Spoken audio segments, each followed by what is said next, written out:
தோழர்களே, இன்றைக்கு ஆ, Marxist communist கட்சி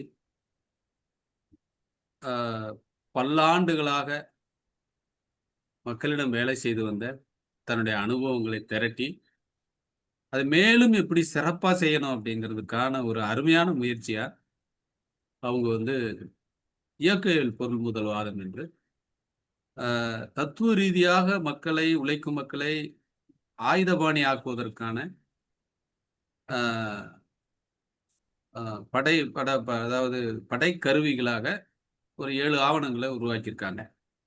அந்த ஆவணங்கள் இந்திய சமூக சூழல்ல மார்க்சியத்தை எப்படி அப்ளை பண்றது? கான்கிரீட் கண்டிஷன் திட்டவட்டமான நிலைமைகள் இந்திய சமூகத்துல எப்படி இருக்கு? அத தொகுத்து வழங்கி ஒவ்வொரு ஊழியருக்கும் அத எப்படி உள்வாங்கணும்? எப்படி மக்கள்ட்ட கொண்டு போணும்? அப்படிங்கிறதுக்கான அறிவூட்டலுக்காக தோழர்கள் ஆங்கிலத்துல அத படைச்சிருக்காங்க. எனக்கு சுகுமார் தோழரும், இன்னொரு தோழரோட அந்த ஒரு செட்டு புத்தகங்கள குடுக்கும்போது, நானு முதல்ல படிச்சது இயக்கவியல் பொருள்முதல்வாதம். எனக்கு என்ன ஆசையா இருந்துச்சுன்னா, அந்த "குணம் நாடி குற்றம் நாடி மிகை நாடி முக்கிக் குழல்" அளவு மாற்றம், பண்பு மாற்றத்த பத்தி தாத்தா அப்பவே பேசியிருக்காரே! அந்த மாதிரியான இந்திய மண்ணிலிருந்து வந்தவங்களையும், மேற்கத்திய அந்த சொல்லாடல்களையும் இணைச்சு, எந்த அளவுக்கு அத உள்வாங்கி கொண்டு போயிருக்காங்க. இயக்கவியல் சிந்தனைங்கிறது உதாரணமா அவரு கூட அவரு அம்பேத்கர் கூட புத்தரையும், கார்ல் மார்க்ஸையும் ஒப்பிடுறார். எமன் ராய் மேற்கத்திய தத்துவ ஞானங்களையும், இந்திய தத்துவ ஞானங்களையும் ஒப்பிடுறார். அப்ப இந்த ஒப்பிடல், இந்த உள்வாங்கல், 2 சிவிலைசேஷனும் ஒருத்தருக்குள்ள ஒருத்தர் குடுக்கல் வாங்கல்ல, நம்ம மக்கள் மொழியில அத எப்படி அழகா கொண்டு போயிருக்காங்கன்னு ஆர்வமா நான் படிக்கும்போது, எனக்கு நெறைய பாசிட்டிவான, ஆக்கப்பூர்வமான அம்சங்கள் நெறைய கண்ல பட்டது. அந்த வகையில நானும் தோழர் சுகுமார் தோழரும் அத பேசிக்கிட்டே இருக்கோம். இப்போ ஒரு 4 வகுப்புகளாக இளைய தலைமுறைக்கு ஏற்ற வகையில தோழர் சுகுமார் அவர்கள் அத தொடர் வகுப்புகளா அந்த ஆவணத்த அறிமுகப்படுத்தி, அதை விளக்கம் அளிக்கிறதா இருக்கிறாங்க. நம்ம அனைவரின் சார்பாகவும் தோழர் அவர்கள வகுப்பை தொடங்குமாறு கேட்டுக்கிறேன். நன்றி தோழர். இதான் இந்த புக்கு டயலெக்டிக்கல் மெட்டீரியலிசம்னு சிபிஐஎம் டாக்குமெண்டேஷன் பண்ணியிருக்கு. இது வரைக்கும் இந்த மாதிரி டாக்குமெண்ட் வந்திருக்கு சிபிஎம்து. ஆனா இந்த மாதிரி வந்ததில்லை. நான் பழைய டாக்குமெண்ட்டையும் நான் பார்த்துருக்கேன். அது சாதாரணமா ஒரு சைக்ளோஸ்டைல்டு நோட்ஸ் அந்த மாதிரி இருக்கும். இல்லை வேற ஏதாவது இந்த மாதிரி புக்காகவும் வந்திருக்கு. ஆனா முதல் முறையா நான் இப்பதான் நான் பார்த்துருக்கேன். ரொம்ப ஒரு சிறப்பான ஒரு ஏற்பாடு. இத வகுப்பா அந்த கட்சி அவங்களுடைய முன்னணி தோழர்களுக்கு நடத்திட்டு இருக்காங்க. இது இத பேசும்போது ரொம்ப ஆழமான கருத்துக்கள் இதுல இருக்கிறதுனால, நீதிராஜன் தோழரும் நானும் பேசின போது, இது ஒரு வகுப்புல எடுக்கக்கூடிய ஒரு சமாச்சாரம் இல்ல. ஒரு 3, 4 வகுப்புகள் ஆகும். இன்னைக்கு நடக்குது அப்படின்னாக்க, இன்னைக்கு ஒரு 40, 45 நிமிஷம் ஆகும். அதோட நிறுத்திப்போம். அப்போ ஒரு பார்ட்டா தான் நான் போப்போறேன். அப்போ அப்படி போனாதான் இது கொஞ்சம் ஓரளவுக்காவது அத இந்த புக்ல இருக்கக்கூடியத கொஞ்சம் ஆழமா கொண்டு போக முடியும். ஓரளவுக்கு ஆழமா கொண்டு போக முடியும். ஏன்னா, இது இயக்கவியல் அப்படின்னு சொல்லும்போது, தோழர் நீதிராஜன் ஆரம்பத்திலே சொன்னார். இது எல்லாருமே சொல்றது. நீதிராஜன் மாத்திரம் சொல்றதில்ல. அ டயலெக்டிக்கல் மெட்டீரியலிசம், இயக்கவியல் பொருள்முதல்வாதம். இது ஒரு அந்நிய சரக்கு அப்படின்னுவாங்க. அந்நிய சரக்கு தத்துவங்கள் நாட்டுக்கு நாடு வளர்ந்துட்டே இருக்கு. அது தத்துவங்கள் வளருது அந்த சூழல், பொருளாதார சூழ்நிலை, சமுதாய சூழ்நிலை. அத ஒட்டி தான் தத்துவங்கள் வளர்ந்துட்டு இருக்கு. தத்துவங்கள் அந்த வளர்ச்சி போக்குல, சமுதாய வளர்ச்சி போக்குல அந்த தத்துவங்கள் வருந்துட்டு இருக்கு. அப்போ ஒரு நாட்டுல இருந்து 100 நாட்டுக்கு இந்த தத்துவங்கள் பிரதிபலிக்கும். என் நாட்டுல இப்படி, உன் நாட்டுல இப்படி. இது ஆதி காலத்துல நடந்திருக்கு. அப்ப அதனால இது எந்த தத்துவத்தையுமே நம்ம வந்து இப்போ உதாரணத்துக்கு இங்கேருந்து வந்து நம்ம இந்தியாவில் இருக்கக்கூடிய இந்த ஹரே கிருஷ்ணா மூமெண்ட் யூஎஸ்ல பெருசா இருக்கு, கனடால பெருசா இருக்கு. அந்நிய நாட்டு சரக்குன்னு அவங்க சொல்றது இல்லையே. அந்த மாதிரி தான் நம்ம இதையும் பார்க்கணும். இது அதாவது மார்க்சிசம் பிடிக்கல ஒருத்தனுக்கு, சமுதாய மாற்றம் ஒருத்தருக்கு பிடிக்கலன்றதுனால அதை ஒதுக்கி தள்ளுறதுக்கு இது வந்து ஒரு விஷத்தனமான விஷமித்தனமான ஒரு பிரச்சாரம். அந்நிய சரக்குன்னு சொல்றது. இப்படிதான் நான் வந்து இது அந்நிய சரக்குன்னு சொல்றவங்களுக்கு நான் பதில் சொல்றது. அப்படி உண்மையிலே அப்படின்னாக்க இது இது வந்து எப்படி ஆகும்? 2000 பிபிசி ஒரு கணக்கு ஓடுனது. 2000 ஆண்டு. அந்த வருஷம் எந்த புத்தகம் அதிகப்படியாக வித்திருக்கு அப்படின்னாக்க மூலதனம். இந்த 2003 இருந்து ஆரம்பிச்சு அந்த வருஷம் எல்லாம் முடிய பார்த்து அங்க ஒரு அமெரிக்கால அந்த சப்ரைம் கிரைசிஸ் அது வரத்துக்கு முன்னாடி ஜான் போப் பால் அவர் என்ன சொன்னாருன்னு, மூலதனத்தை எல்லாரும் படிங்கன்னு. அந்த 2000 வருஷத்துல பிபிசியோட கணக்கெடுப்பு என்னன்னாக்க மூலதன நூல் தான் உலகத்திலே அதிகப்படியான விற்கப்பட்ட நூல், வாங்கப்பட்ட நூல், படிக்கப்பட்ட நூல். விற்கப்பட்டது வாங்கப்பட்டதுன்றது வேற ஒரு படிக்கப்பட்ட நூல்.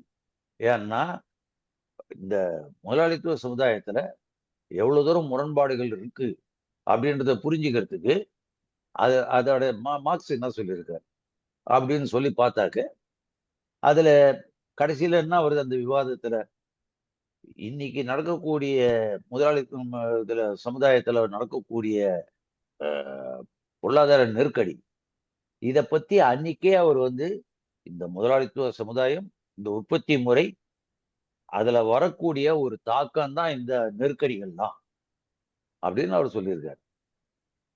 மார்க்ஸ் மாத்திரமா சொல்லியிருக்காரு, இந்த நெருக்கடி வந்து ஜான் மேனாட் கெய்ன்ஸ் அப்படின்னு சொல்லிட்டு முதலாளித்துவ பொருளாதார நிபுணர் அவரே என்ன சொல்லியிருக்காரு, முதலாளித்துவம்னாக்க அது நெருக்கடியை சந்திக்கும், கிரைசிஸ், டிப்ரெஷன்ல இருக்கும், டிப்ரெஷன்ல இருந்து ரெக்கவரி ஆகும், ரெக்கவரியில இருந்து பூமுக்கு போகும், திருப்பி அது டிப்ரெஷனுக்கு ரெசிஷனுக்கு போகும், ரெசிஷன்ல இருந்து டிப்ரெஷனுக்கு போகும். இப்படி அது வந்து வட்ட வடிவில் முதலாளித்துவம் செயல்படும் முதலாளித்துவ பொருளாதார நிபுணர் ஜான் மேனாட் கெய்ன்ஸ் சொல்லியிருக்காரு. அப்போ மார்க்ஸ் சொன்னதுல என்ன தப்பு? ஏன் ஜான் மேனாட் கெய்ன்ஸ் கெட்டவன் சொல்றதுக்கு என்ன இதே முதலாளித்துவ நிபுணர்கள் சொல்ல மாட்டாங்க. ஆனா இது இந்த தத்துவம் எங்க பிரச்சனைனாக்க, ஜான் மேனாட் கெய்ன்ஸ் இந்த முதலாளித்துவ கட்டமைப்பை மாற்றத்துக்கு உண்டான வழியை சொல்லலை. ஏன்னா இந்த சுரண்டல் முறையா அவர் மெயின்டைன் பண்ணணும், தக்க வச்சுக்கணும்.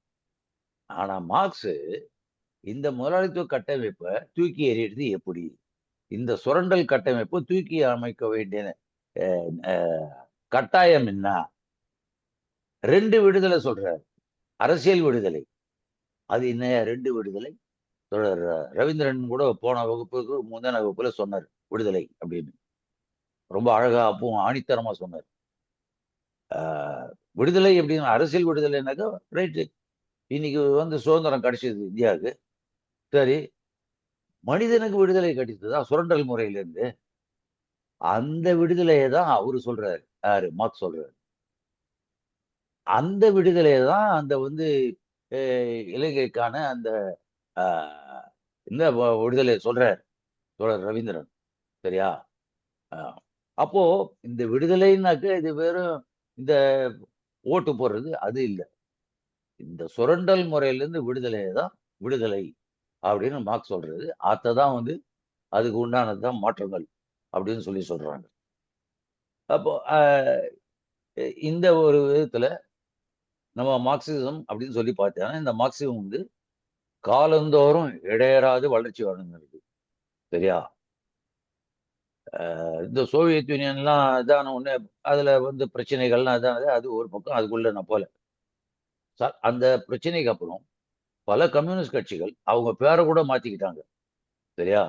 அந்த அளவுக்கு அவங்க எல்லாம் அவ்வளவு பெரிய இதுவா இருந்திருக்காங்க.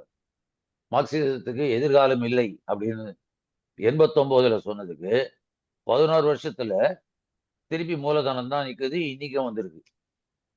அஹ், அப்போ இதெல்லாம் வந்து அஹ், ச- ஏன் அப்போ இன்னைக்கும் வந்து ட்ரம்ப்புக்கு எதிர்க்க ஏன் ஆர்ப்பாட்டம் நடக்குது?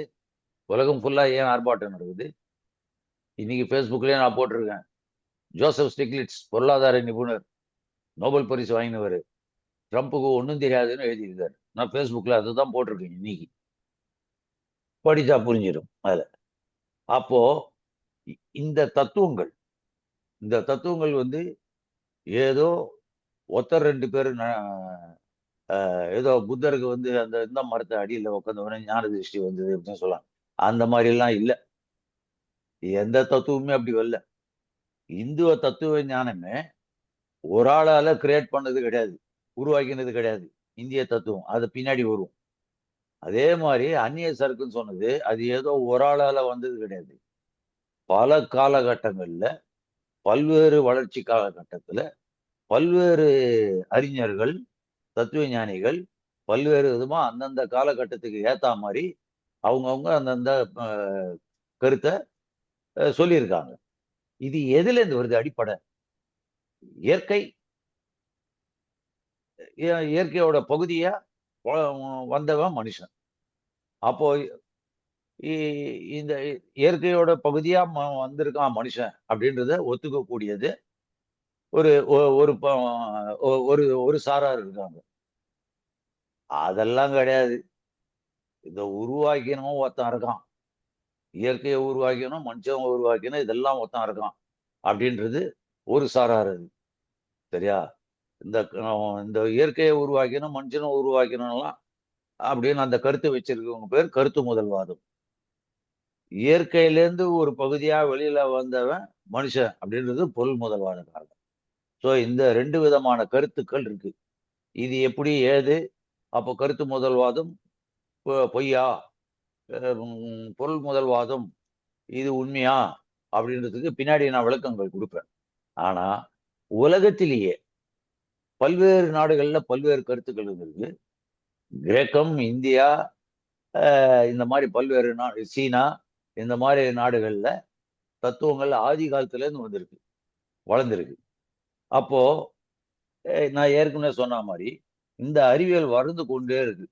இந்த இன்னைக்கு இருக்கக்கூடிய அறிவியல் வளர்ந்துட்டே வந்திருக்குன்றதுல அறிவியல் வளர வளர இந்த தத்துவங்கள் நிலைமையும் மாறி இருக்கு ஆதி காலத்துல இருந்து பார்த்தோம்னா. அதனாலதான் வேறுபடுது. இல்லைன்னாக்க இந்திய தத்துவத்திலையும் வேற்றுமைகள் இருக்கு, வெளிநாட்டு தத்துவங்கள்லயும் வேற்றுமை இருக்கு. சரியா? சீனத்திலையும் பல்வேறு கருத்துக்கள் மாறின்னு இருக்கு. பல்வேறு நாடுகள்ல தத்துவங்கள் மாறின்னு இருக்கு. ஆஹ் அடிமைவாழ் சமுதாயத்தோட தத்துவத்தை இன்னைக்கு ஏத்துக்கிறோமா? ஏத்துக்கலையே. அப்போ அது தத்துவம் மாறின்னு இருக்கு. அது எல்லா நாட்டிலயும் மாறின்னு இருக்கு. ஒரு ஒரு மனுஷங்கிட்டயும் மாறின்னு இருக்கு. என்ன ஒண்ணு நம்ம எப்படி புரிஞ்சுக்கிறோம்? தத்துவம்னா என்ன? அது ஏதோ வந்து அறிவுசார் மக்களுக்கு அதை விட்டுடுவோம். நான் ஆர்டினரி தொழிலாளிப்பா, நான் வெறும உழைப்போட நிறுத்திக்கிறேன். அப்படி கிடையாது. ஒவ்வொருத்தனுக்கும் தத்துவம் இருக்கு. ஆனா இந்த தத்துவத்துல ஒண்ணு இருக்கு. அதை சொல்லணும்னாக்கா மார்க்ஸ் வந்து அது வர்க்க சார்பு உடையது அப்படின்னு மார்க்ஸ் சொல்றாரு. தொழிலாளி வர்க்க சார்பு உடையது என்னுடைய கருத்து, என்னுடைய பொருள் முதல்வாத கருத்து. இயக்கவியல் பொருள் முதல்வாதம்ன்றது தொழிலாளி வர்க்கத்துக்கானது, முதலாளி வர்க்கத்துக்கு எதிரானது அப்படின்னு திட்டவட்டமா மார்க்ஸ் சொல்றாரு. அது நியாயம். இதை எதிர்த்து சொல்றவங்க எல்லாம் கருத்து முதல்வாதிகள். அது பின்னாடி அந்த விளக்கத்துக்கு போகும். ஆனா இந்த தத்துவம் தோன்றிய பின்னணி, இந்த தத்துவம் வரணும்னா எங்க இருந்து வரணும்? வானத்துல இருந்து குதிக்குமா? இல்ல என்னுடைய இதுல இருந்து ஞான திருஷ்டி, ஒரு ஆளுடைய ஞான திருஷ்டில இருந்து வருதா? அப்படி இல்லை.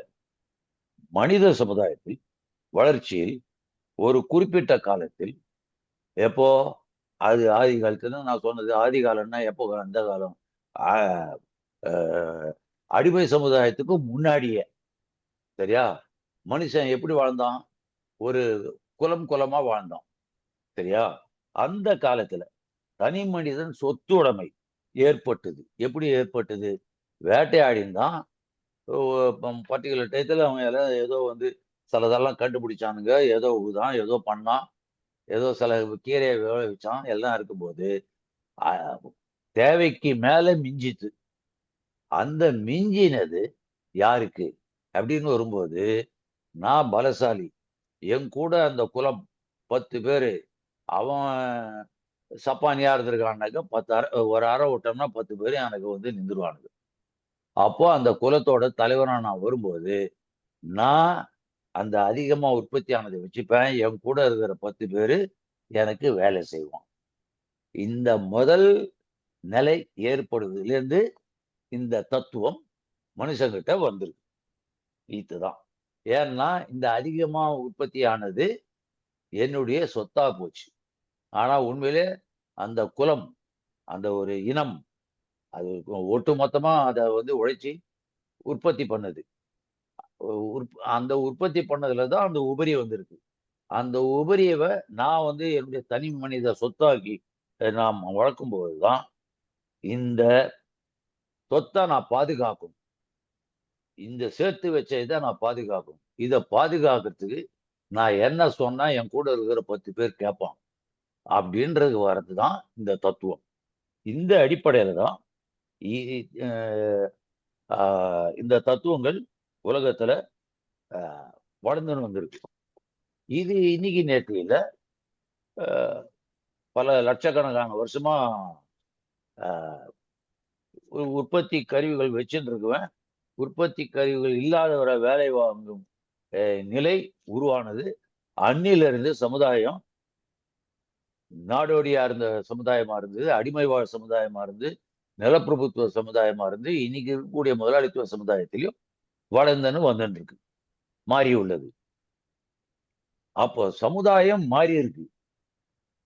அப்போ அடிமை நாடோடி சமுதாயத்திலிருந்து இன்னைக்கு முதலாளித்துவ சமுதாயம் வந்திருக்கு. ஆனா, இத்தனை சமுதாயத்திலயும் ஒண்ணு மாத்திரம் பொதுவா இருக்கு. அது என்னன்னாக்கா சுரண்டல். ஒரு குறிப்பிட்ட சமுதாயம் பெரும்பாலான சமுதாயத்த சுரண்டின மாத்திரம் இருக்கு. அது இன்னும் ஒழிச்ச பாடு இல்ல. இந்த சுரண்டல இன்னும் ஒழிச்ச பாடு இல்ல. இ அது அப்போ இதுக்கு காரணம் என்னன்னாக்கா, அந்த உழைப்பு கருவிகள், அந்த தலைவனா இருக்கான்ல, ஆட்சியில இருக்கான்ல, அவன் கையில இருக்கிறதுனால அது வந்தது. அப்போ இந்த உழைப்பு கருவிகள் ஒரு சிலரிடம் இருப்பதே காரணம். அப்போ இத தக்க வச்சுக்கிறதுக்கு உண்டான வழிதான் இந்த தத்துவத்தின் ஏற்பாடுகள். அப்போ மார்க்ஸ் சொன்ன இதுவும், இந்த மாரி இந்த சுரண்டை அவரு சொன்னது விடுதலை 2. என்ன விடுதலை? ஒண்ணு அரசியல் விடுதலை. இன்னொன்னு இந்த சுரண்டல் முறையிலிருந்து விடுதலை. இது 2த்தையும் அடையறதுக்காக அவரு இயக்கவியல் பொருள் முதல்வாதத்த கொண்டு வந்ததுனால, அ அ வர்க்க சார்புடையது. தன்னுடைய தத்துவம் இயக்கவியல் பொருள் முதல்வாதம்ன்றது வர்க்க சார்புடையது, தொழிலாளிகளுக்கானது. ஏன்னா அரசியல் விடுதலை மாத்திரம் இல்ல, இந்த கூலி அடிமை முறையிலிருந்து வெளிவரத்துக்கு, விடுபடுறதுக்கு உண்டான விடுதலை. இத சார்ந்தது அப்படின்னு ஓப்பனா சொன்னாரு. அப்போ உலகத்துல இந்த கருத்து நீங்க எந்த மாரி போனாலும் சரி, என் நாட்டுல இப்படி தத்துவம் இருக்கு, உன் நாட்டுல இப்படி இருக்குன்னு யார் வேணாலும், எவ்வளவு வேணாலும் சொல்லலாம். அடிப்படையில பார்த்தா 2டே 2 கடைசி தான் கடைசியா வந்து நிக்கும். ஒண்ணு பொருள். நான் இப்போ நெனச்சுட்டு இருக்கேன். நான் இப்போ உ உங்ககிட்ட பேசிட்டு இருக்கேன். நான் அப்படி உங்ககிட்ட பேசல.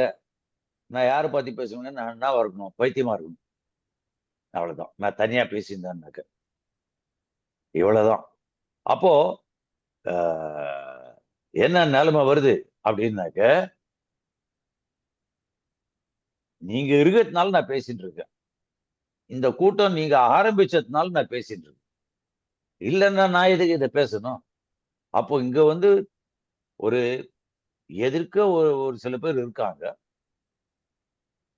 அந்த அந்த மனிதர்கள் இருக்காங்க. அவங்க ஒரு பொருள். இந்த ஒரு இந்த மாரி அங்க மனிதர்கள் இருக்கிறதுனால, நான் இந்த கருத்த சொல்றேன். போன வகுப்புல தோழர் ரவீந்திரன் அது மாரி வகுப்படுத்தாரு.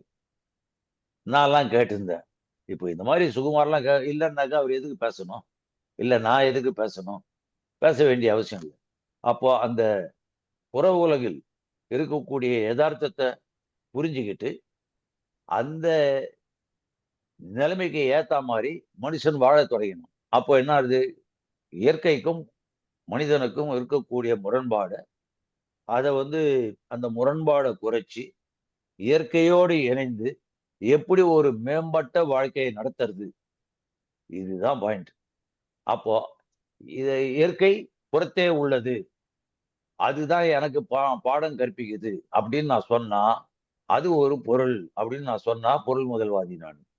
இல்ல இல்ல, நான் நினைக்கிற மாதிரிதான் எல்லாமே இயற்கையில இருக்கு, அதெல்லாம் கிடையாது, இந்த இயற்கை மனிதன் இதெல்லாம் சேர்த்து ஒரு ஆண்டவன் ஒருத்தவன் உருவாக்கிட்டான் அப்படின்றத கருத்து முதல்வாதம்.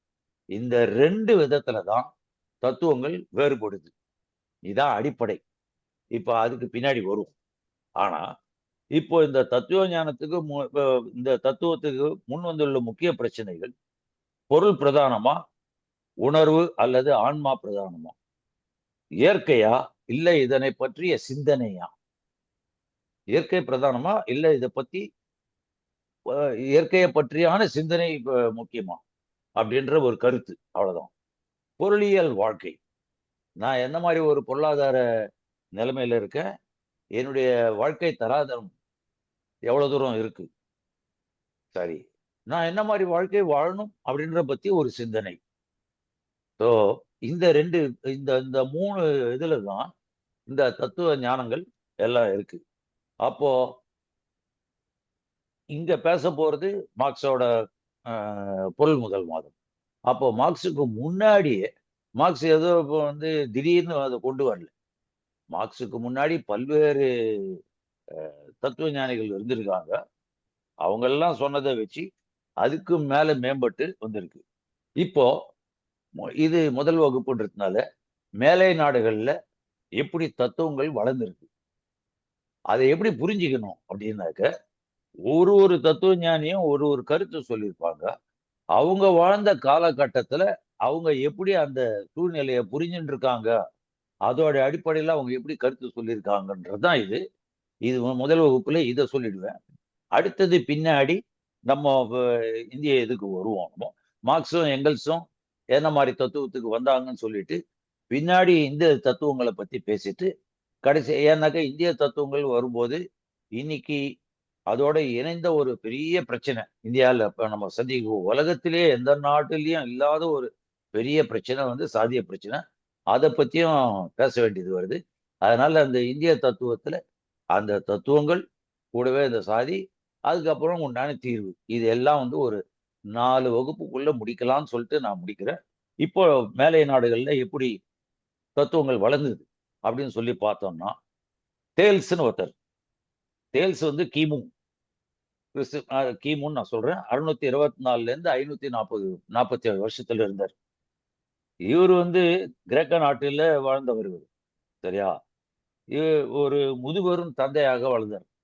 சரி, இயற்கையின் விதிகள், வளர்ச்சி முறைகள் பற்றி, அறிவின் விதிகள், வளர்ச்சியின் பற்றி இவர்தான் முதலில் விளக்கினார். மேலை நாடுகள்ல இவர் முதல்ல விளக்கி இருக்காரு. அப்போ தேல்ஸ் கூறிய கருத்துக்கள் எப்படின்னாக்க, இந்த பரிணாம வளர்ச்சியை பத்தி பிரதிபலிப்பதாக ஒரு பிரிட்டிஷ் விஞ்ஞானி, ஏன்னா அவர் சொன்னது ஃபுல்லா கிடைக்கல, ஒரு பிரிட்டிஷ் விஞ்ஞானி தேல்ஸ் இப்படி சொல்லியிருக்கார் அப்படின்னு சொல்லிட்டு, பிரிட்டிஷ் விஞ்ஞானி பேர் யாரு, ஜேபிஎஸ் ஹால்டன் அப்படின்றவர் அப்படி சொல்லியிருக்காரு. சீனாலையும் இதே மாதிரி சிந்தனை ஓட்டம் இருந்திருக்கு. அப்போ இது வந்து இந்த தேல்ஸ் இந்த விஞ்ஞான கண்ணோட்டங்களை எழுதினார். என்ன ஒண்ணு, அந்த அவருடைய அந்த விஞ்ஞான கண்ணோட்டங்கள் கிடைக்கல யாருக்கும், கிரேக்கத்துல யாருக்கும் கிடைக்கல. ஆனா தேல்ஸ் இப்படி சொல்லியிருக்காருன்னு சொல்லிட்டு மிச்ச பேர் சொன்னதை வச்சு இருக்கு. சரி, தேல்ஸுக்கு அப்புறம் பார்த்தாக்க அனாக்சிமாண்டர், இவர் வந்து கிமு 610ல இருந்து 540, இவர் வந்து பூகோள படத்தையே வரைஞ்சார். நம்ம பூமி படத்தையே வரைஞ்சவர் அனாக்சிமாண்டர். இவர் தேல்ஸின் வானசாஸ்திரத்தை செழுமைப்படுத்தினார். அப்போனா தேல்ஸ் வந்து வானசாஸ்திரத்தை பத்தி சொல்லியிருக்காருன்னு நமக்கு புரியுது. ஏன்னா இவர் தேல்ஸை கோட் பண்றாரு. இவர் வந்து தேல்ஸை கோட் பண்றதுனால தேல்ஸ் அதை பத்தி சொல்லியிருக்காங்க, இதை வந்து செழுமைப்படுத்துறாரு. அப்போ ஆரம்பத்தில் அவர் சொன்னது யாரு, அனாக்சிமாண்டர், ஆரம்ப காலத்தில் ஒரு மொந்த மொந்த மொந்த மாதிரி இருந்தது, அதனுள் முரண்பாடுகள் காரணமாக மாற்றங்கள் அடைந்தது அப்படின்னு இந்த அனாக்சிமாண்டர் சொல்லியிருக்காரு. அப்போ பூமியானது யாருடைய உதவியும் என்று விண்வெளியில் நிற்கிறது அப்படின்னு இந்த அனாக்சிமாண்டர் சொல்லியிருக்காரு. இது இதுல வந்து ஏகப்பட்ட குறைபாடுகள் இருக்கலாம். ஏன் குறைபாடுகள் இருக்கு? இந்த மாதிரி சொன்ன தத்துவ ஞானிகள் சொன்னதுல ஏகப்பட்ட குறைபாடுகள் இருக்கும்.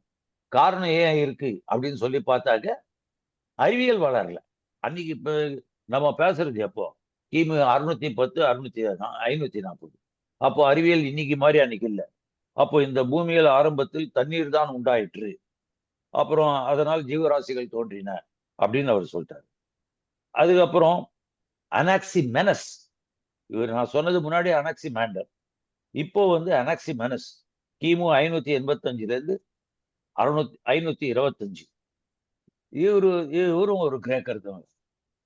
உலகம் எப்படிடா இருந்தது? எல்லா பொருளும் உலகம் மாத்திரம் இல்ல, எல்லா பொருளும் வாயு, திரவம், திடப்பொருள், இந்த 3 வகையா தான் இருக்கும் அப்படின்னு இவரும் சொல்லிட்டாரு. இவரு மேல என்ன சொன்னாருன்னா, உயிரும் ஆன்மாவும் ஒன்றே. எப்போ உடல் அழிகிறதோ அப்போ ஆன்மாவும் அழிஞ்சிடும் அப்படின்னு இவரு சொல்லிட்டாரு. சரி, அனாக்சிகோரஸ்ன்னு ஒருத்தர் கிமு 500ல இருந்து 428. இவரும் ஒரு கிரேக்கர் தான். அப்போ அஹ், மனுஷன் வந்து தன்னுடைய வாழ்க்கை தேவைகளை, கைகளை, முன்கால்களை, அதாவது இந்த கைகள் வந்து சிம்பாஞ்சி மாதிரி நடந்து போறத வந்து அதனால முன்கால்களைன்னு சொல்றது. எப்போ வந்து இந்த முன்கால்களை பயன்படுத்தி கையை தூக்க ஆரம்பிச்சு வேலை செய்ய ஆரம்பிச்சானோ அப்பொழுதுதான் அவனுடைய முதுகெலும்பு நிமிர்ந்தது அப்படின்னு இவர் சொல்றாரு. சரியா? அதுக்கப்புறம் அதனால என்ன ஆச்சு? தன்னுடைய தேவைகளை பூர்த்தி செய்யக்கூடிய நிலைமையில மனிதன் வளர்ந்தான். அப்போ உழைப்பினால் தான் மூளை வளர்ச்சியும் பேச்சின் அவசியம் ஏற்பட்டது என்று அனக்சிகோரஸ் கூறினார். சரியா? அப்போ இத வந்து இவருடைய இந்த கண்டுபிடிப்பை மார்க்ஸோட நண்பர், ஆர்வேர் நண்பர் எங்கல்ஸ் மிக முக்கியமானது எனது அதை பாராட்டி இருக்கார். சரியா? அப்போ தேல்ஸ் பின் அவருடைய மாணவர் தான் இந்த அனாக்சிமாண்டர், அனாக்சிமனஸ், அனாக்சிகோரஸ் இவங்கெல்லாம். அப்போ இவங்க அத்தனை பேருமே தேல்ஸ்ல இருந்து ஆரம்பிச்சு அத்தனை பேருமே வந்து கடவுள் நம்பிக்கை இல்லாதவர்கள். சரியா? அது ஒரு பாட்டு. இது ஒண்ணு. அதுக்கப்புறம் ஹெராக்லிட்டஸ். நான் கொஞ்சம் வேகமா போறேன். கிமு 540ல இருந்து 480. இவரும் தேல்ஸின் மாணவர் தான். கடவுள் தான் உலகத்தை படைத்தார் என்று கூறுவது தவறாகும் அப்படின்ட்டாரு ஹெராக்லிட்டஸ். சரியா? மிச்ச பேர் கொஞ்சம் வழவழா குழகுழான்னு சொன்னதை இவர் ஓப்பனா உடைச்சு தள்ளிட்டாரு. இந்த உலகத்தை யாராலும் ஆக்கவோ அழிக்கவோ முடியாது. பிரபஞ்சம் முழுவதுமே ஆதியும் அந்தமும் இல்லாமல் என்றும் இயங்கி வருகிறது அப்படின்னு சொல்லிட்டார். யாரு? ஹெராக்லிட்டஸ். உலகத்தில் உள்ள பொருள்களின் உருவம் மாறும், அழியும், அது இயற்கை. ஆனால் அதில் உள்ள மூலப்பொருள்கள் அழியாது அப்படின்னு சொல்லிட்டார். அப்போ உலகமானது எரிந்து கொண்டு பந்துருண்டை போன்றது. அவர் காலத்துல இருந்த அவருடைய தத்துவம் இது. இதுக்கு அன்னைக்கு வந்து இன்னைக்கு மாதிரி அறிவியல் வளரல. ஆனா இதெல்லாம் வந்து ஆப்சர்வேஷன் அப்படின்வாங்க. பல்வேறு வகையில இதெல்லாம் வந்து ஆராய்ஞ்சி கண்ணிலேயே பார்த்து காதாலே கேட்டு எல்லாத்தையும் உலகத்தை பார்த்து அதுல இருந்து சொல்றது. அப்போ இதெல்லாம் நிலைநாட்டிருக்காரு. மேலும் கிட்டத்தட்ட ஓரளவுக்கு புத்தரும் வந்து இவரை மாதிரி தான் சொல்லியிருக்காரு. இந்த தர்க்கவியல் வாதம் இருக்குல்ல, இவரு பீரியட்ல இருந்தா ஆரம்பிச்சது. இந்த தர்க்கவியல் வாதம்ன்றது இந்த ஹெராக்லிட்டஸ் காலத்துல இருந்து ஆரம்பிச்சிருக்கு. இவர் வந்து எல்லாமே மாறிக்கொண்டிருக்கு, எல்லாம் ஓடிக்கொண்டே இருக்கிறது. மாற்றங்களும் வளர்ச்சியும் முரண்பட்ட சக்தியினாலே மோதுதல்னால் தான் நடக்குது அப்படின்னு இந்த ஹெராக்லிட்டஸ் இவரு சொல்லியிருக்காரு. இந்த கருத்துக்களை மிகவும் முக்கியம் அப்படின்னு சொல்லிட்டு மார்க்ஸும் எங்கல்ஸும் பாராட்டியிருக்காங்க. ஏன்னாக்க இந்த கருத்து தான் பின்னாடி வந்து மார்க்ஸும் எங்கல்ஸும் பெருசா விவரிக்கிறாங்க. அப்போ தேல்ஸ் தொடங்கி வைத்த இந்த பொருள்முதல்வாத சிந்தனையானது ஹெராக்லிட்டஸால் பரப்பப்பட்டு ரோமாபுரி எல்லாம் பெரிய செல்வாக்கு பெற்றது. சரியா? அதுக்கப்புறம் பின்னாடி வந்தவர் எம்பி டோக்கன் அப்படின்ற ஒரு ரோமன் நாட்டை சேர்ந்தவர், ரோமாபுரியை சேர்ந்தது. இவர் வந்து அந்த ரோம் நகரத்துல சிசிலி அது பக்கத்துல இருந்தவர். இவரும் ஒரு பெரிய தத்துவ ஞானி. அ- இவர் என்ன பண்ணாரு, இந்த இயற்கை இதெல்லாம் விட்டாரு. இவர் ஆனா மனுஷனை பத்தி அட்டாகினஸ் பண்ணாரு. அதாவது நம்மளுடைய உடம்பு இல்லையா, மனித உறுப்புகளில் எப்படி வேலை செய்யுது அப்படின்னாக்க, நம்ம இந்திய நாட்டுல வந்து இந்த சித்தம், ஆயுர்வேதம் இதை பத்தி எல்லாம் பேசும்போது என்ன சொல்லுவோம்னா, சுஸ்ருதா சூர்மா அப்படின்னு இருக்கக்கூடிய வைத்தியர்கள் 2 பேரை பத்தி சொல்லுவோம். அந்த மாதிரி இவர் என்ன பண்ணாரு, மனித உறுப்புகள்லாம் இருதயமோ இல்ல கல்லீரலோ மூளையோ மிச்சப்படி நம்ம சிறுநீரகம் இதெல்லாமே வந்து முரண்பாடுகளால் இயங்குகிறது அப்படின்னு இவர் சொன்னவர். மிச்சவங்க எல்லாம் இயற்கை பத்தி மிச்சத்தை பத்தி சொன்னாங்க. ஆனா இவர் பாருங்க, அப்போ மனித உருவம் தோன்றியது யாரும் திட்டமிட்டு செய்யப்படவில்லை அப்படின்ட்டாரு. ரொம்ப கிளியரா அடிச்சிட்டாரு. பின்னாடி வந்து லூசிபஸ் அப்படின்றவர் வர்றாரு. இந்த லூசிபஸ் முதல்ல இந்த அணு சித்தாந்தத்தை உருவாக்கியவர். இந்த லூசிபஸ்ன்றவர் மூலப்பொருள் அணுக்கள் தான் அப்படின்ட்டாரு. அணுக்களை பிரித்து பார்க்க முடியாதுன்னு அன்னைக்கு சொன்னார். இன்னைக்கு அணு உடைச்சு ஆட்டம் பாம் அதெல்லாம் பண்றாங்க. அஹ் ஆனா மார்க்ஸ் இவரை வந்து அணு சித்தாந்தி அப்படின்னு தான் சொல்லியிருக்காரு. உணர்வு உணர்ச்சி என்றால் என்ன அப்படின்றதுக்கு இவர் வந்து ஒரு விளக்கம் கொடுத்திருக்காரு. சூரியனிலிருந்து வெளிப்படும் அணுக்கள் மனிதன் மேல் வந்து மோதுவதால் உணர்ச்சி ஏற்படுகிறது என்றார். பொருள்களில் இருந்து அணுக்கள் வெளியேறுவதும் அவை பிற பொருள்களின் மோதுவதும் தான் உணர்ச்சி என்றார். ரொம்ப அழகா சொல்றாரு பாருங்க. பொருள்களிலிருந்து அணுக்கள் வெளியேறுவதும் அவை பிற பொருள்களில் மோதுவதும் தான் உணர்ச்சி என்றார். முதலில் இருப்பது பௌதிக பொருள் தான். எது பௌதிக பொருள்?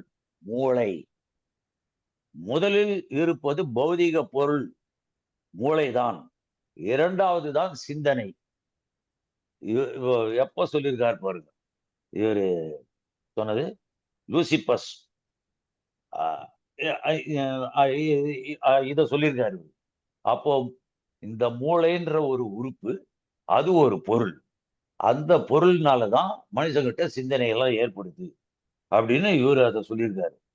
நாம் காணும் உலகம் மட்டுமன்றி எண்ணற்ற உலகங்கள் இருப்பதாக கூறினார். நம்ம வந்து சொல்றோம் அண்ட சராசரங்கள்னு சொல்லிட்டு பல்வேறு இது சொல்றோம். இதே மாதிரி சூரிய மண்டலம் பலது இருக்குன்றோம். அது அன்னைக்கே சொன்னார். சரி, இவருக்கு அடுத்தது டெமோக்ரிட்டஸ், கிமு 460 370. இவரும் ஒரு தத்துவ தாங்க டெமோக்ரிட்டஸ். இவர் வந்து பிளேட் இவருக்கும் பிளேட்டோவுக்கும் நடந்த போராட்டம், பொருள்வதற்கும் கருத்து முதல்வாதத்துக்கும் இடையே நடைபெற்ற போராட்டம் அது. இவர் டெமோக்ரிட்டஸ், இவர் வந்து ஒரு அணு சித்தாந்தி. மிகவும் விளக்கமா இவரும் ஒரு அணு சிந்தாந்தி. ஆனா பிளேட்டோ அப்படி இல்லை. பொருள் மாற்றத்துக்கு அந்த பொருள் உள்ள நடக்கக்கூடிய முரண்பாடு தான் காரணம்ட்டாரு. அது உள்ள என்ன இருக்குன்னு ஒரு அன்னைக்கு அறிவியல் வளராதனால அதை சொல்ல வரல. ஆனா ஒரு பொருள் மாற்றத்துக்கு காரணம் அந்த பொருள் உள்ள இருக்கக்கூடிய முரண்பாடு தான். விண்வெளிக்கும் பொருளுக்கும், விண்வெளியில எங்கேயோ இருக்கிற சந்திரனுக்கும் சூரியனுக்கும் இயற்கை இங்க நம்ம இருக்கக்கூடிய பூமிக்கும் தொடர்பு உண்டு. அதனால்தான் அசைவு ஏற்படுது. அணுக்கள்லாம் அதை தவிர்க்க முடியாத இருக்கு அப்படின்னு அவர் சொல்லிட்டார். அப்போ இந்த பால்வெளி மண்டலம் அதை பத்தியும் அதையும் விளக்கியிருக்காரு. அணுக்கள் பிரிந்து போவதும் சேருவதும் இயற்கை என்றார். இதெல்லாம் டெமோக்ரிட்டஸ் அன்னைக்கே சொல்லிட்டார். எப்போ? கிமு 500 வருஷத்துக்கு முன்னாடி சொல்லிட்டார். 460 370 வருஷம். இப்போ இது இதை இதை வந்து பிளேட்டோ வந்து இந்த டெமோக்ரட்டிஸோட கருத்தை வந்து பிளேட்டோ எதிர்க்கிறார். பின்னாடி வந்து பிளேட்டோ எதிர்க்கிறாரு.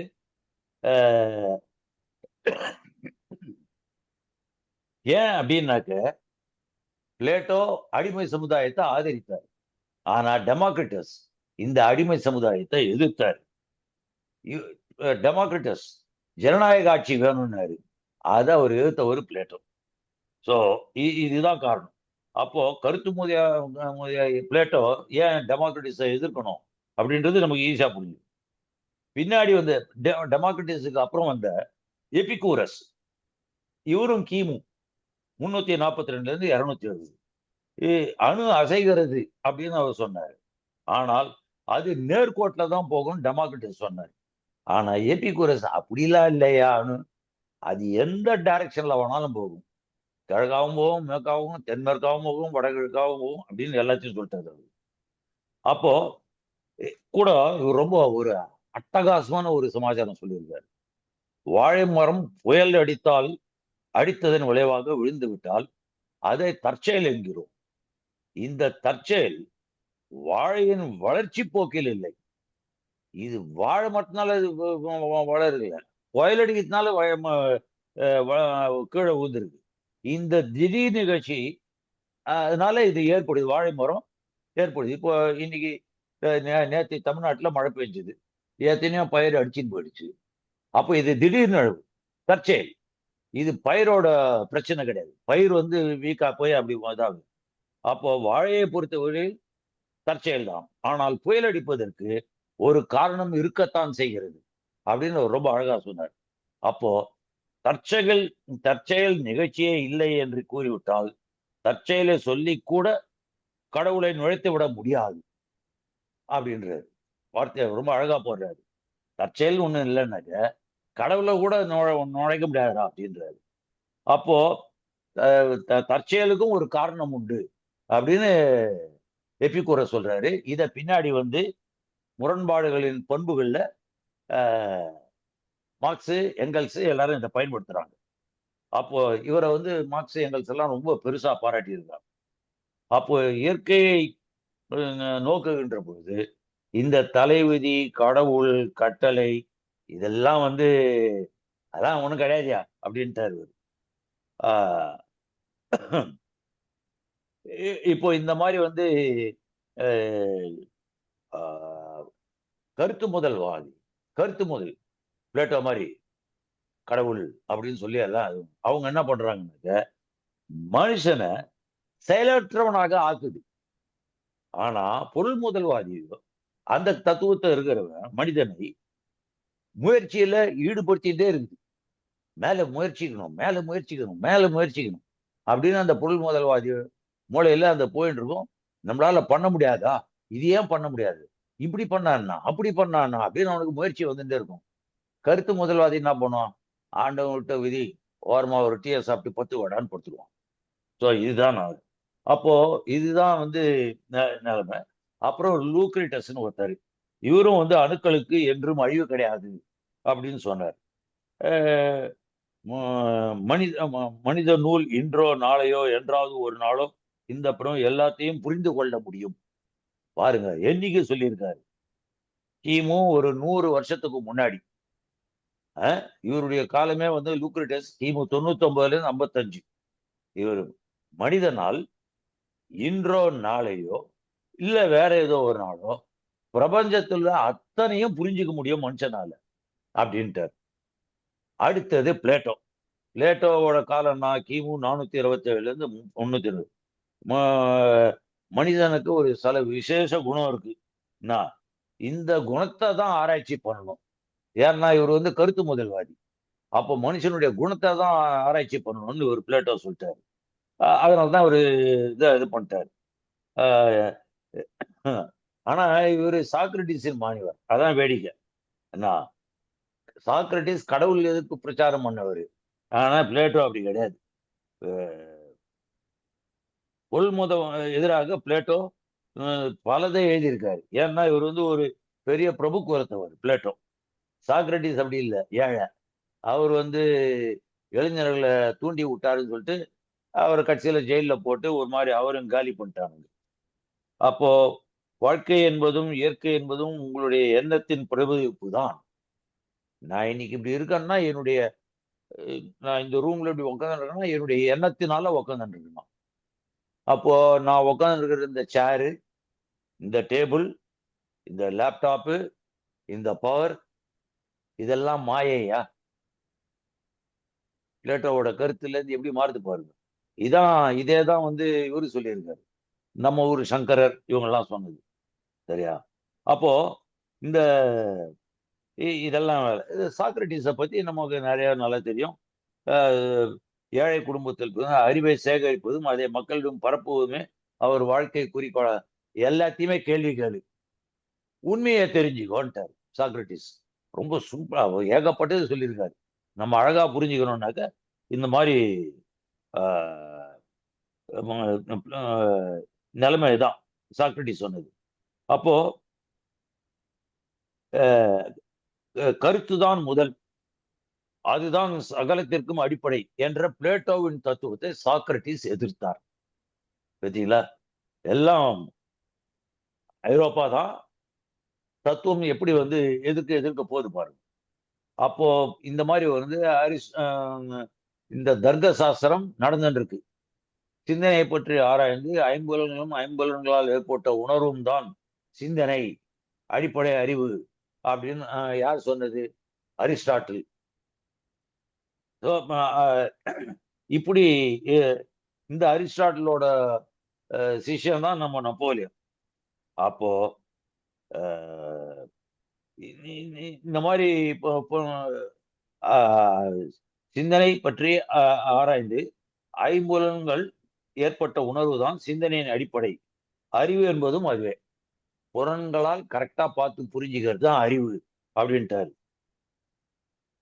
அப்போ பொருளை ஆதாரமாக கொண்டிராத உருவங்களும் இவ்வுலகில் உண்டு. ஏன்னா சில பொருள் வந்து கண்ணுக்கு தெரியாது அப்படின்னு, பொருள் இல்லாத சுத்த சுயம் ஒரு உருவம் உண்டு அப்படின்னு ஒரு கூறியிருக்காரு. அசைவற்ற பொருள் ஒன்று, அசைகிற பொருள் ஒன்று அப்படின்னு இவர் சொல்லிட்டாரு. யாரு? அரிஸ்டாட்டில். அதாவது கடவுள் தான் இயக்குகிறார் அப்படின்னு அரிஸ்டாட்டில் கொண்டு போயிட்டார். கருத்து முதல்வாதில ஓடி போயிட்டார்.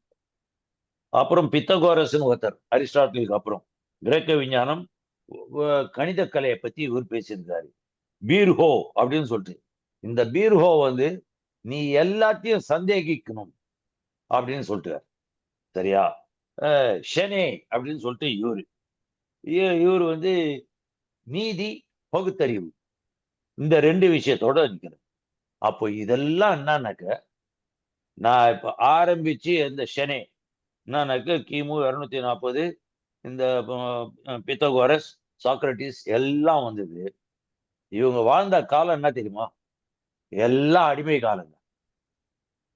அப்ப அந்த அடிமை காலத்துல அறிவியல் இல்லாத போது இவங்க எல்லாம் இவங்களுடைய ஆப்சர்வேஷன், வெறும் பார்த்து புரிஞ்சுக்கிறது, பேசி புரிஞ்சுக்கிறது, மிச்சவனுடையது நான் கருத்து எப்படி தான் தான் எவ்வளவு தூரம் புரிஞ்சுட்டு இருக்கும் அப்படின்றத வச்சு வந்தது.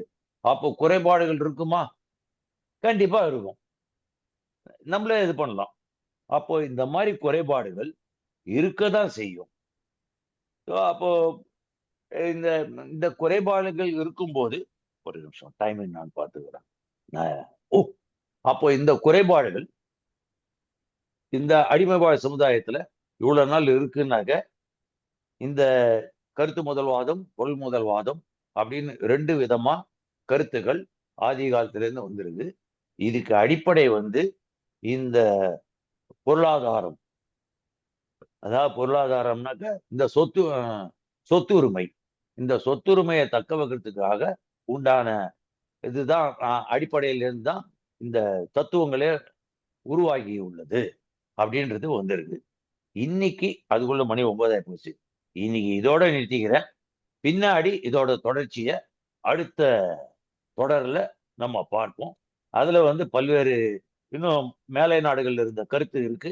அதை ஒட்டி எப்படி வந்து அது என்ன சொல்றது, மார்க்ஸ் எங்கல்ஸுக்கு முன்னாடி சில தத்துவங்கள் இருந்தது. அந்த தத்துவங்களோட சேர்த்து பார்த்தாதான், பார்த்துட்டு மார்க்சிய தத்துவம் என்ன சொல்லுது அப்படின்னு சொல்லி போயிட்டு பின்னாடி இந்திய தத்துவத்துக்கு நம்ம வருவோம். ஏன்னாக்க இது வந்து ஒரு நான் ஆரம்பத்திலே சொன்னேன், இது வந்து ஒரே ஒரு செஷன்ல அத்தனையும் பண்ண முடியாது. இதுல இருந்து பின்னாடி வந்து மனிதாபிமானம் அப்படின்னு வரக்கூடிய ஒரு இது வந்தது. இது எல்லாம் அடிமை காலத்தை போட்டது. இந்த அடிமை காலத்துல இருந்து பின்னாடியே வந்து இது என்னது, நிலப்பிரபுத்துவம். நிலப்பிரபுத்துவத்த காலத்துல பல்வேறு போராட்டங்கள் நடந்திருக்கு. அப்போ சரித்திரத்துல அந்த காலகட்டத்துல என்னெல்லாம் கருத்து இருந்திருக்கு, தத்துவங்கள் எப்படி மாறி இருக்கு, பின்னாடி அது எப்படி மாறி வந்தது, முதலாளித்துவ காலத்துல அது எப்படி மாறி இருக்கு, இது அத்தனையும் பார்க்கும்போது தனித்தனியா பார்க்கணும். அதனால இன்னைக்கு இதோட முடிச்சுக்கிறேன். நிதி.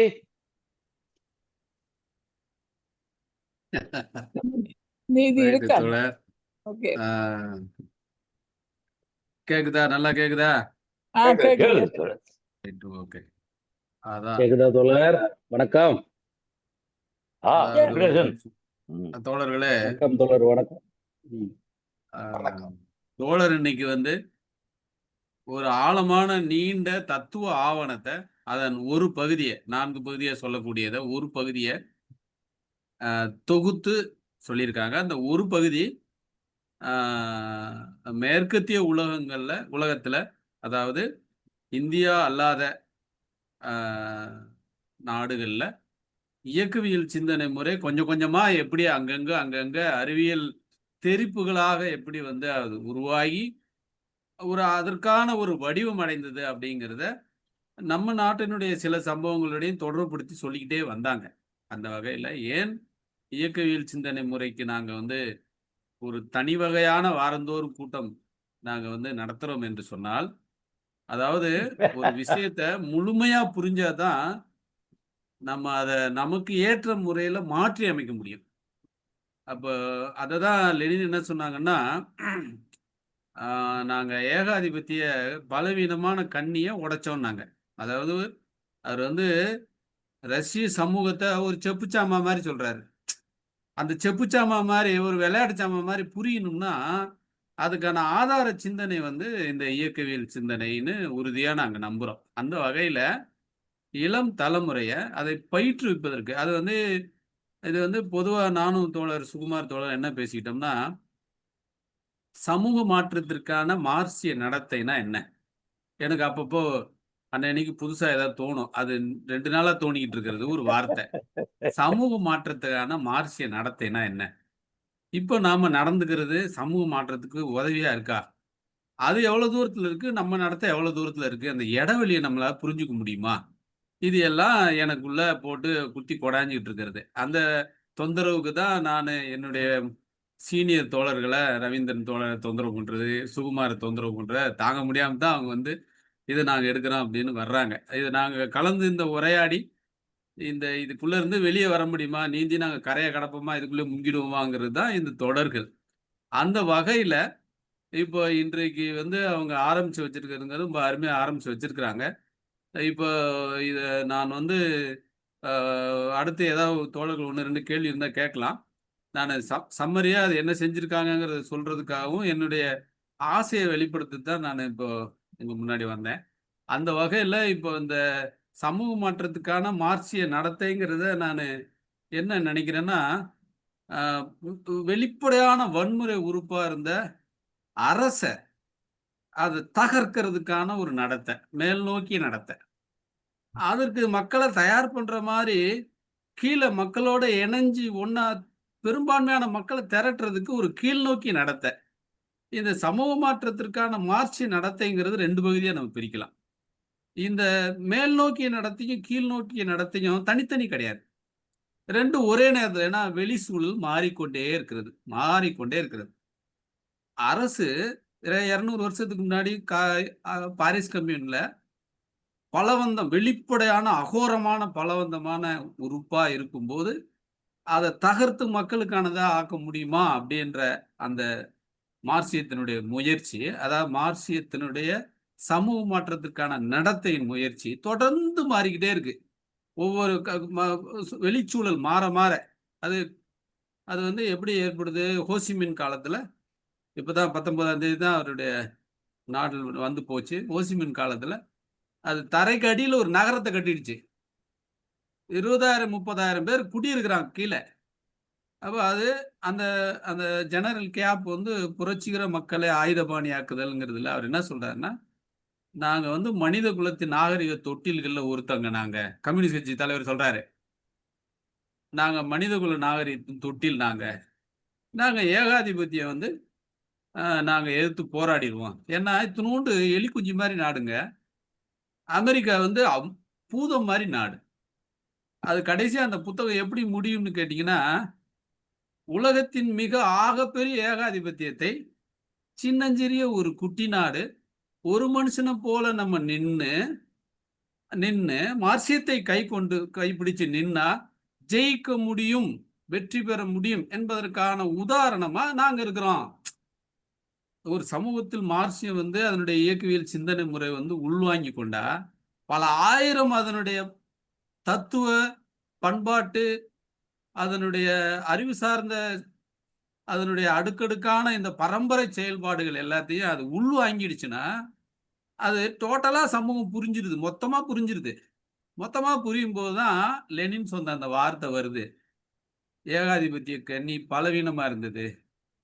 தான் பிறந்த சமூகத்தை அவர் ஒரு விளையாட்டு செப்புச்சாமானாக்குறாரு பாருங்க.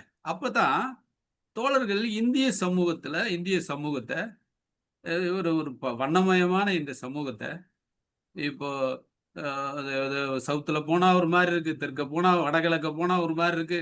இது எல்லாத்தையும் இணைக்கிற ஒரு இணைப்பு கன்னிகளுடைய பல வகையான கன்னிகளை நம்மளால புரிஞ்சுக்க முடியும். அந்த கன்னியை தான் எந்த கன்னியை நம்ம தொட்டோம் என்றால் பிடிச்சோம்னா இந்திய சமூகத்தினுடைய மற்ற பகுதிகள் எல்லாம் நம்ம கட்டுப்பாட்டுக்குள்ள வர்ற மாதிரி நாம எப்படி அதை ஒரு ஒரு ஒரு ஆய்வு செய்து அதனுடைய முக்கியமான பகுதியை அரசியல், சமூக, தத்துவ இந்திய சமூகத்தில் நடக்கிற எல்லா செயல்பாடுகளும் மார்க்சிசத்தினுடைய கட்டுப்பாட்டுக்குள்ள வர்ற மாதிரி நாம எப்படி இயக்கவியல் சிந்தனை முறையை இதுல அப்ளை பண்றது அப்படிங்கிறதுக்கான பரிசோதனை முயற்சிகளா நாங்க இந்த வகுப்புகளை நடத்திக்கிட்டு இருக்கிறோம்.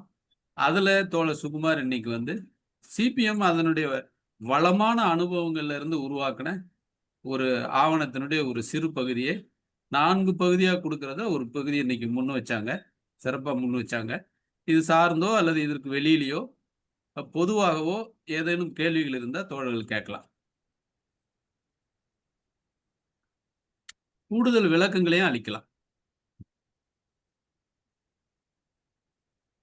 தோழர் யாராவது பேசுறீங்களா? வெங்கடேசன், கவித்தோழர், அபிஷேகன், பாரதின்னு ஒருத்தங்க புதுசா வந்திருக்கீங்க. ரவீந்திரன் தோழர், நீங்க ஏதாவது சொல்லி முடிக்கலாம் தோழர். இல்ல, மிக சிறப்பாக ஒரு தொடக்க இதா இருந்தாலும் அடிப்படை வெளிப்படக்கூடிய மாதிரி தோழர் சொல்லி இருக்கிறார். ஏனென்றால் ஒரு 4வது அமர்வு வருகிற போது எங்களுடைய இந்திய சிந்தனை முறை பற்றின விடயங்கள் கூடுதலாக வரக்கூடியதாக இருக்கலாம். இது பொருள்முதல்வாதம் தான் அடிப்படை என்றது இப்ப தொடப்பட்டிருக்கு. அடுத்த விஷயங்களுக்குள்ள இயங்கியல், மார்க்சுக்கு முந்தைய இயங்கியல் எப்படி இருந்தன்ற விஷயங்கள் வரலாம். 3வது தளத்துல மார்க்ஸ், ஏங்கல்ஸ் இயங்கியல் பொருள்முதல்வாதத்தை எவ்வாறு வைத்தார்கள் என்று அவர் சொன்ன ஒழுங்கின்படி நான் சொல்றேன். அப்படி பார்த்தால் 4வது அமர்வில் நாங்கள் எங்களுக்கான பிரயோகமாக அதை எப்படி பார்க்கலாம் என்ற விஷயங்களுக்குள்ள வரும் என்ற ஒரு புரிதல் வந்தது. அவர் இதை எப்படி ஒழுங்குபடுத்தி இருக்கிறார் என்பது. ஏன்னால் இப்ப முதல்ல சுரண்டல், அவர் தோழர் சுகுமார் சொல்லிக்குள்ள சொன்னார், இப்படி வெவ்வேறு சமூக முறைமைகள் வந்திருக்கு, எல்லாவற்றுக்கும் பொதுவானது சுரண்டல் என்றது இருந்தது. இந்த சுரண்டலை இல்லாமல் ஆக்குவது என்றத முதல்ல சிந்தித்தது. முதல்ல கற்பனாவாத ரீதியாக நம்ம சமூகங்கள்லையும் சிந்திக்கப்பட்டிருக்கலாம், ஐரோப்பாவிலும் சிந்திக்கப்பட்டிருக்கலாம். ஆனால் விஞ்ஞான பூர்வமாக அதை இல்லாமல் ஆக்குவதற்கான வழிமுறைகளையும் அது ஏற்கனவே நடைமுறைப்படுகின்ற தன்மைகளையும் உடையதாக மார்க்ஸ், ஏங்கல்ஸால முன்வைக்கப்பட்ட அந்த மார்க்சிய சிந்தனை முறை தந்தது. அதை அப்படி அவர்கள் வைக்கிற போது அவருடைய 1வது நூலாக வந்தது கம்யூனிஸ்ட் அறிக்கை, கம்யூனிஸ்ட் கட்சி அறிக்கை. அந்த கம்யூனிஸ்ட் கட்சி அறிக்கையில கிரேக்கம், ரோம் இந்த 2 நாடுகள்லையும் 1வது ஏற்றத்தாழ்வு சமூக முறை அடிமை சமூகமாக வந்தது, பின்னர் நிலப்பிரபுத்துவ சமூகமாக மாறியது, இப்போது முதலாளித்துவ சமூகமாக இருக்கிறது. அப்ப இந்த ஐரோப்பாவுக்குள்ளதான் கூர்மையான வர்க்க போராட்டம் இருந்து வந்தது. அடிமை புரட்சியினூடாக ஆண்டான் அடிமை முறை இல்லாமலாக்கப்பட்டு நிலப்பிரபுத்துவம் பண்ணி அடிமை முறை வந்தது. பின்னர் அது தகர்க்கப்பட்டு வர்க்க போராட்டத்தின் ஊடாக முதலாளித்துவ சமூகம் வந்திருக்கிறது. இந்த முதலாளித்துவ சமூகத்தையும் கிரேக்க ஐரோப்பாவில தான் முதல்ல ஏற்படுத்த முடியும். ஏன்னா இங்கேதான் அந்த பொருள் உற்பத்தி வளர்ச்சியின் உச்ச நிலை வந்தடைந்திருக்கிறது. ஆகவே முதலாளித்துவ வளர்ச்சியின் உச்ச நிலையில் இருக்கிற மேற்கு ஐரோப்பிய நாடுகள் முதல்ல சோசலியத்துக்கு வருவதனூடாக உலக சோழியத்தை நோக்கி செல்லும் என்ற அன்றைக்கு இருந்த வரலாற்று இருப்பு அதாக இருந்தது. அந்த அடிப்படையில கிரேக்கம் தான் தத்துவ தேடல் அதிகம் உள்ளது. சுகுமார் தோழர் கூட அந்த கிரேக்கத்தின் தத்துவங்கள் பிறகு ரோமுக்கு அப்படி சென்றது என்ற விடயங்களை சொல்லியிருந்தார். அந்த வகையில அது அடிப்படையான ஒரு விஷயம். ஆனால் 20ஆம் நூற்றாண்டுல 1917ஆம் ஆண்டு புரட்சியில அந்த புரட்சி தனிய ஒன்று அது மார்க்ஸ் எங்கெல்ஸ் எதிர்பார்த்தது போல மேற்கு ஐரோப்பாவில இடம்பெறவில்லை, கிழக்கு ஐரோப்பாவில நடக்குது. ரெண்டாவது தனியா பாட்டாளி வர்க்க புரட்சியாக இருக்கையில் நான் திரும்ப திரும்ப வலியுறுத்தி கொண்டு வர விஷயம் அது. பாட்டாளி வர்க்க புரட்சியோடு யார் மன்னரால் ஆக்கிரமிக்கப்பட்ட ருஷ்யாவால் ஆக்கிரமிக்கப்பட்ட ஒடுக்கப்பட்ட தேசங்களும் நடத்திய புரட்சியாக இருந்தது. இது வரலாற்று போக்கில ஏற்பட்ட ஒரு மாற்றம். வரலாற்று இயக்க முறை என்பது வர்க்க போராட்டத்தின் ஊடால மட்டும் நடந்து வரவில்லை. இதான் மார்க்ஸ் லெனின் கூட அதைத்தான் பார்த்தார். வர்க்க போராட்டத்தின் ஊடாகத்தான் சமூக மாற்றம் நிகழ்ந்து வருகிறது. ஆனால் இந்த ஏகாதிபத்திய சகாப்தத்தில இந்த ஏகாதிபத்தியம் என்ற ஒரு முழு சமூக சக்தி, தனி வர்க்கங்கள் அல்ல. அது முதல் இருந்தது ஆண்டான் வர்க்கம், அடிமை வர்க்கம், நில உடைமை வர்க்கம், நிலப்பிரபுத்துவ வர்க்கம், பண்ணை அடிமை வர்க்கம், முதலாளி வர்க்கம், தொழிலாளி வர்க்கம். இந்த வர்க்கங்களுக்கு இடையில இருக்கிற போராட்டங்கள் மட்டுமல்ல, ஒரு முழு சமூக சக்தியாக ஏகாதிபத்தியம் இப்ப வந்திருக்குது. எப்படி சிறு முதலாளி வர்க்கம், தேசிய முதலாளி வர்க்கம் அவற்றினுடைய மூலதனங்கள் ஒன்றிணைந்து ஒரு ஏகபோக மூலதனம் என்றது மார்க்சிட்ட காலத்திலே உருவாகிவிடுது. அப்புறம் லெனின் ஏகாதிபத்தியமாக விருத்தி பெற்று ஒரு முழு தேசத்தினுடைய ஒட்டுமொத்தமான ஒரு ஏகபோக மூலதனம். அப்ப ஒரு முழு தேசமும் ஏனைய தேசங்களை சுரண்டுவதாக, இந்த சுரண்டு முறை வெறும் வர்க்கங்களாக மட்டும் இருக்கையில் முழு சமூக சக்தியாக ஏகாதிபத்தியம் சுரண்டுவதும் ஒடுக்கப்பட்ட தேசங்கள் விடுதலை நோக்கிய இன்னொரு அரசியல் இயக்க நெறி ஏற்படுகிறது. அந்த வகையில 1917ஆம் ஆண்டுக்கு பின்னர் ஒடுக்கப்பட்ட தேசங்கள் விடுதலை பெற்றால்தான் அந்த முதலாளித்துவ நாடுகளில் கூட பொருளாதார உச்சத்துக்கு வந்து விட்டது என்ற அந்த நாடுகள் இனி அடுத்த சமூக மாற்றத்துக்கு செல்ல முடியாது.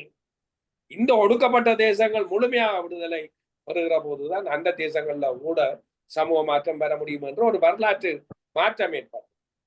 இந்த வரலாற்று மாற்றத்துக்கான சமூக இயங்கு முறை எவ்வாறு இருந்தது, அதாவது முழு சமூக சக்தி எப்படி இயங்கியது என்பது இந்தியா தான் அதுக்கு உதாரணமானது. அதிலையும் தமிழகம் தான் முழுக்க முழுக்க அதை நடைமுறைப்படுத்தி காட்டிய ஒன்று என்ற விஷயங்கள்லாம் பேசிக்கொண்டு வந்தாங்க. அந்த வகையில தோழர் சுகுமார் வைக்கின்ற இந்த பொருள்முதல்வாத இயங்கியல் சிந்தனை முறை என்பது நாங்கள் இறுதியில அதுக்கும் வந்து சேர்கிற போது இன்றைய உலக நிலைக்கான ஒன்றாக அது விருத்தி அடையும். அந்த வகையில இதை நாங்கள் அந்நிய சரக்கு என்று பார்க்கிறது அர்த்தம் இல்லாத ஒரு விஷயம். அன்றைய வரலாற்று இயக்கம் ஐரோப்பா தான் முனைப்பாக இந்த புதிய சிந்தனை முறைக்குள்ள சுரண்டலை இல்லாமலாக்க முடியும் என்கிற விஞ்ஞான பூர்வமான இடத்துக்கு வந்தது. அது இயங்கியல் பொருள்முதல்வாத தத்துவமாக இருந்தது. இப்போது இயங்கு முறை ஒடுக்கப்பட்ட தேசங்களின் கைகளில் வந்திருக்கின்றன என்ற வகையில் அதற்குரிய தத்துவங்களை வழங்கி இருக்கக்கூடிய இந்தியாவின் தத்துவங்களும் இணையும் போது இது முழுமை பெற்றதாக வரும். இதை ஒரு வகுப்புக்குள்ள நாங்கள் முடிக்க முடியாது. சுகுமார் தோழர் சொன்னது போல 4வது வகுப்பு முடிகிற போது நாங்கள் முழு நிறைவை அடைய முடியும் என்று நம்புகிறேன். நன்றி, வணக்கம். வணக்கம் தோழர் சுகுமார். வணக்கம் தோழர், கேக்குதா? கேக்குது தோழர். கேக்குது, கதைங்க. கேக்குதா? இது அழகாக இந்த தத்துவத்தின் தோற்றமும் வளர்ச்சியும் அப்படிங்கிற மாதிரி இப்ப ஆரம்பிச்சிருக்கு. அப்படியே இப்போ கிராஜுவலா கொஞ்சம் கொஞ்சமா அப்படியே போகும். இல்லையா? ஆமா ஆமா இப்ப வந்து அப்படியே வந்து இப்ப கிமுல நிக்கிறோம்.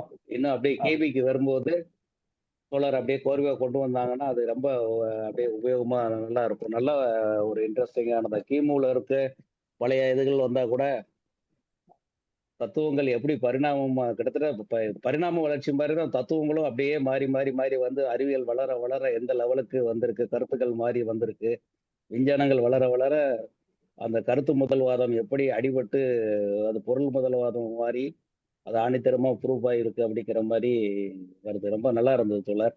ரொம்ப நல்லா இருந்தது. சரிங்களா? நன்றி, ரொம்ப நன்றி. சரிங்க தோழர். தோழர் சுகுமார் தோழர். ஓ, சுகுமார் தோழர், நமக்கு இந்த டாக்குமெண்ட் பிடிஎஃபா இருந்ததுன்னா நாம வந்து நானும் தேடுறேன், நீங்களும் தேடுங்க. கிடைச்சதுன்னா தோழர்களுக்கு பொதுவா பிடிஎஃப் கொடுத்துடலாம். வாய்ப்பு இருந்தா கொஞ்ச நேரம் அவங்க முன்னாடியும் படிக்க நல்லா இருக்கும். பிடிஎஃபா நானும் தேடுறேன், நீங்களும் தேடுங்க. சரிங்களா? அப்போ நம்ம மீட்டிங்கை முடிச்சுக்குவோமா? அப்புறம் சும்மா பேசிட்டு இருப்போம். மீட்டிங்கை முடிச்சிருவோம். தேங்க்யூ தோழர். மீட்டிங்கை முடிக்கிறேன். நன்றி, நன்றி.